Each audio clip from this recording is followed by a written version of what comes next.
Please note the disclaimer. What's good, folks? It's your good old boy Mountain Dew, and today I'm going to be doing a review on an anime that I've been wanting to review for quite some time, ever since November, but I never got to reviewing it. Now I'm finally going to be reviewing it, and that is Miss Koboyashi's Dragon Maid from 2017. Now, I'm sure a lot of you guys are already aware of this anime because of all the memes it's gotten.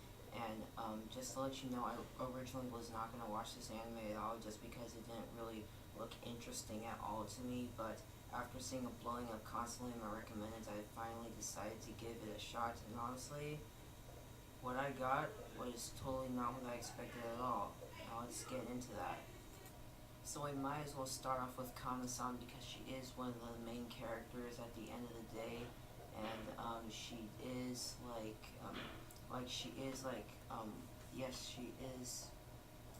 she's alright. She's alright. Sorry about that. That was really cringy. And I know a lot of people are weird about her because she's like 8 years old, but despite that, they think she's like thick or whatever. But I'm not really that good at reviews. Let's just move on to the next character. Next up, we got Lukoa, which she is mostly known for her big jugs and putting them in Shota's face all the time. And no, she does not have any age. She's actually immoral, but Shota's 11-year-old, so. Next up is Saikawa. Now, going into the show, I truly thought that Saikawa and Kana were going to be the most bland things about the show and the worst and, like, the most, like, annoying, if that's the best way to put it. But it's actually well executed despite what I was first about to think of it. I was expecting it to be kind of mental. What I got out of it was a lot more, and I actually strangely enjoy it. And she's always blushing around Kana because she likes her and she's lesbian. That's really all is to it. And those aren't all the only characters I'm gonna review because the rest I just don't really find to be too interesting, I guess. So we might as well go on to sub and dub. Obviously, to me and to most people, the sub one is better because most people watch the subtitle one despite a dub even existing in the show. And I'm not even gonna do a comparison. I'm just gonna let you guys see it yourself. You could easily search it up on YouTube. And the story of this show, honestly, it's kind of complicated. It's literally like a mix between slice of life and fantasy.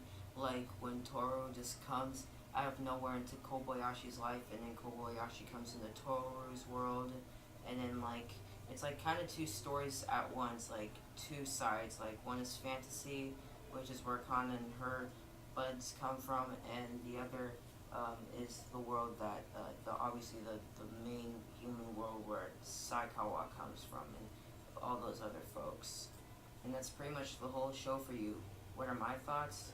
Well, I was expecting the show to be average or mediocre, and what I got of it was a lot more, and I loved it as much as everyone else did, maybe a little bit more, I'm not sure, but overall, my final thoughts on the show is that it has alright characters, sometimes great, way better than some other stuff that I've seen, an alright story, of course, incredible animation because it's anime, and you all know how much I love animation.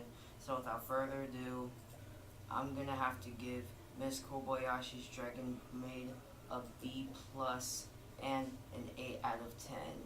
It's a good anime. It's almost great, like fantastic. It's definitely over decency, and yes, I do recommend it.